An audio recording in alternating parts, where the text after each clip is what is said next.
Vous ne pouvez pas forcer un pays à choisir entre accepter des migrants illégaux sur son territoire ou payer une amende de 20 000 € par migrant. Et où est la souveraineté de cet État? Est-ce qu'un État ne peut pas décider par lui-même s'il accepte ou non quelqu'un?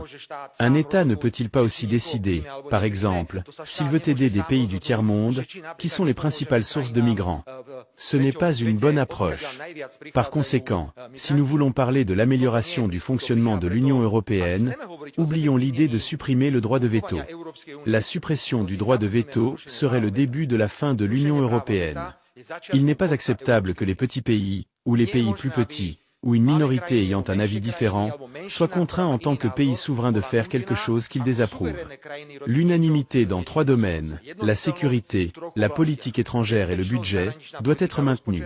Sinon, l'Union européenne aura, à l'avenir, de gros problèmes, je le répète. Le troisième sujet qui doit figurer à l'agenda de l'Union européenne est celui de la politique étrangère commune. Vous connaissez mes opinions que j'ai exprimées à plusieurs reprises, et ce n'est pas une critique. Je m'adresse maintenant à M. Belisan, des États-Unis, pour dire que l'Union européenne est désemparée en matière de politique étrangère, et nous restons souvent impuissants à observer ce que notre allié et partenaire transatlantique dit et fait. Cela est prouvé par le fait que, alors que nous sommes capables de produire immédiatement des conclusions de 100 pages sur l'Ukraine, nous ne sommes pas capables de formuler des conclusions sur ce qui se passe, par exemple, en Israël. Cela montre simplement que nous ne sommes pas capables de formuler des résultats fondamentaux en matière de politique étrangère. Dans quelques semaines, nous aurons un sommet mondial de la paix en Suisse. Nous avons eu une réunion du Conseil européen. Pour l'instant, nous ne savons pas ce que l'Union européenne va proposer.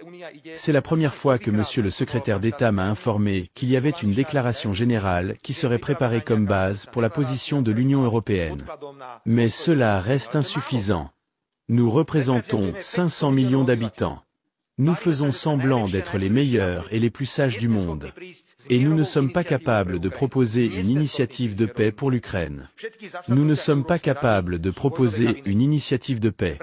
Toutes les réunions du Conseil européen sont des cabinets de guerre.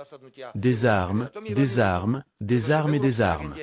Aucun mot sur la paix n'est prononcé lors des réunions du Conseil européen. Et cela me désole énormément. Parce qu'à l'agenda européen, la paix devrait être la priorité.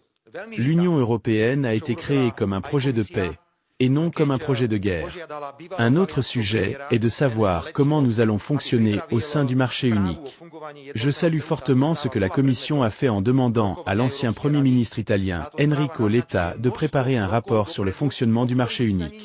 Ce rapport a été soumis à la discussion du Conseil européen. Ce rapport propose de nombreuses étapes en avant, dont nous n'aurions même pas rêvé de discuter il y a 10 ou 15 ans. Mesdames et messieurs, il y a une énorme critique sur notre incapacité à obtenir suffisamment de ressources financières au sein de l'Union européenne pour financer nos besoins propres. Il y a une énorme critique sur la manière dont une grande quantité de fonds quitte l'Union européenne, principalement pour se retrouver dans d'autres pays, en particulier aux États-Unis. Encore une fois, ce n'est pas une critique, c'est l'habileté des États-Unis. Et c'est notre incapacité à proposer des produits à l'échelle de l'Union européenne, qui permettent aux gens, aux entreprises, au capital de rester ici et d'être utilisés pour nos projets. Je salue cette idée, qui a été abordée lors des discussions du Conseil européen. Et il n'est pas surprenant que le débat ait lieu en Slovaquie sur ce que nous allons faire pour, en plus des ressources que nous avons dans le budget national, provenant des fonds européens, des ressources que nous pourrions obtenir par des investissements étrangers, des projets PPP ou des plans de relance, trouver d'autres solutions. La seule chose que nous puissions faire est d'offrir des produits financiers attrayants pour le deuxième pilier de la retraite et proposer des produits financiers intéressants pour les gens, afin qu'il leur soit plus avantageux d'investir leur argent, par exemple, dans des projets d'infrastructure en Slovaquie, plutôt que de laisser cet argent sur un compte bancaire qui ne rapporte rien. C'est une discussion légitime. Et je rejette encore une fois tous ces mensonges et ces phrases selon lesquelles le gouvernement slovaque va saisir l'argent des gens. Non, au contraire, nous voulons leur donner plus d'argent pour que cet argent soit valorisé ici, à la maison, en Slovaquie, et que les gens obtiennent des rendements bien plus élevés que ceux offerts par les compagnies de gestion de fonds de pension, ou que ceux offerts par le simple dépôt d'argent. Dans l'ensemble, je suis heureux que l'Europe change. J'ai eu de nombreuses discussions ouvertes avec le commissaire Effovi, que nous avons souvent abordées, notamment sur l'énergie et d'autres sujets. Monsieur le commissaire, vous savez très bien que la question de l'énergie nucléaire était un tabou. Lorsque je suis arrivé pour la première fois au Conseil européen en 2006 et que je voulais parler du fait que nous allions obtenir le 3e et 4e réacteur à Mochovce, car cette décision a été prise en 2007 ou 2008, tout le monde m'a regardé comme si j'étais devenu fou. Parce qu'autour de ce pays, on fermait les centrales nucléaires et on spéculait sur le fait que tout serait réglé par des éoliennes ou d'autres moyens alternatifs pour produire de l'électricité.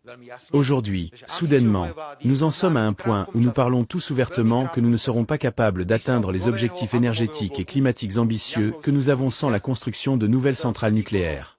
Et c'est pourquoi je déclare très clairement que l'ambition de mon gouvernement est d'annoncer, dans un avenir proche, la construction d'un nouveau réacteur nucléaire à Jaslovské-Bohunis, d'une capacité de 1100. Un tel nouveau réacteur nucléaire, nous ne serons pas en mesure d'aller de l'avant. Je salue également l'aspect social du marché unique et de l'économie circulaire, qui est aujourd'hui promu dans l'UE. En ce qui concerne l'aspect social, lors de la visite de l'ex-premier ministre italien mentionné, Monsieur Letta, j'ai dit, Enrico, nous ne pouvons pas toujours parler de ce que nous allons faire pour le marché unique. Vous demandez tout ce que les gens vont sacrifier, ce que les entreprises vont sacrifier, pour que nous ayons un marché unique. Vous savez que le marché unique est une chose énorme et précieuse. Mais peut-être devrions-nous nous demander ce que le marché unique peut faire pour les gens, pour améliorer la qualité de vie en général. Et c'est pourquoi je pense que l'époque